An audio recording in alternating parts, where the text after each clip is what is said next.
Hello, welcome to your week one lecture covering the American Realism literary movement. Let's dive right in. So, to begin, let's start off with a question. What does it mean to portray quote unquote real life within literature? American Realism, as a literary movement, was a response to the disillusionment after the Civil War. There was an emphasis on ordinary characters, ethical complexity, social conditions, and verisimilitude. It was also a reaction against romanticism and its more idealized view of life. Some key characteristics of the movement include a focus on middle and upper class life, again, with some exceptions, psychological depth and moral dilemmas, faith in individual agency, but constrained by social systems, and clear, unembellished prose. This was less poetic compared to romantic poetry or romantic prose, less lyrical, you could say, and it was a lot more journalistic in tone. Some relevant historical context for you. This literary movement saw post Civil War industrial expansion, urbanization, immigration, and social upheaval. It also was a divided America. This resulted in the rise of capitalism and the fall of idealism. Likewise, it was a lot of literature as a mirror to modern life, such as race, class, gender, and morality. All right, so to begin, our first reading this week will be Henry James, The Portrait of a Lady. So, some bio and context of the author. He was born in 1843 in New York. He had a very cosmopolitan upbringing, and later he lived mostly in Europe. He's mainly interested in the inner lives of his characters, including cross cultural encounters. And essentially, he was a major figure in transatlantic realism. So the novel, diving into that, this follows Isabel Archer, a spirited young American woman navigating personal freedom and societal expectation. The themes include autonomy, choice, gender roles, and psychological realism. The style is very deep psychological insight, alongside subtle character motivations and indirect narration. So that is narration of, somebody speaking a quote, but indirectly through the exposition rather than directly through quotation marks. Next, our second reading this week, we will cover William Dean Howells' The Rise of Silas Lapham. So, again, bio and context for the author. He was born in 1837 in Ohio. He was a journalist, editor, and major literary critic. He's also known as the, quote, Dean of American Letters and was a huge advocate for literary realism.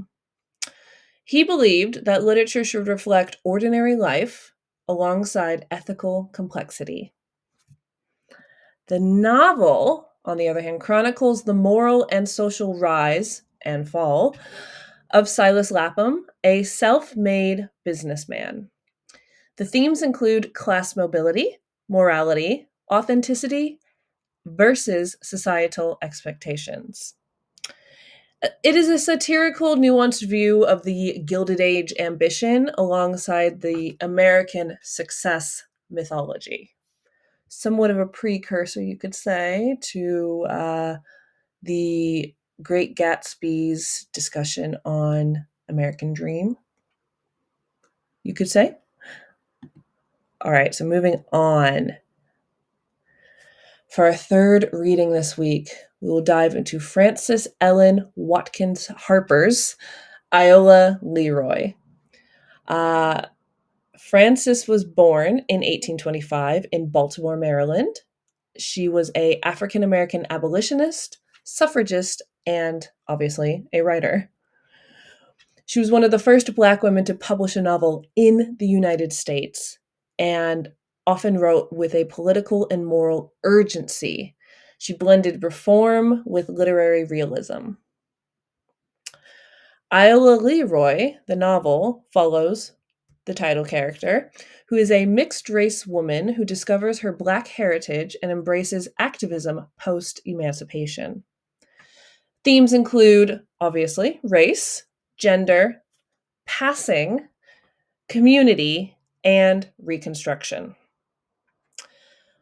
Essentially, this novel is an important intersection of both realism and African American literary tradition. And last but not least, we have Kate Chopin's The Awakening. So, Kate was born 1850 in Missouri. She's of French and Irish descent. She was widowed young, and she raised 6 children alone. She often wrote short stories and novels, which usually were set in Louisiana. And her work was very controversial in her time, especially for its treatment of female desire and autonomy. The Awakening centers on Edna Pontellier, a woman questioning her roles as both wife and mother. The themes include freedom, sexuality, selfhood, and societal roles. And it combines psychological realism with a proto modernist narrative style. So it's sort of ahead of its time in terms of modernism, which we're not there yet, but really, really utilizes literary realism, particularly American realism, to the fullest extent. All right, so some core takeaways to take away. American realism reflects the complexity of post Civil War life, moving beyond idealism to depict authentic social experiences. These authors use moral ambiguity, character psychology, and social critique to explore issues like gender, class, race, and identity.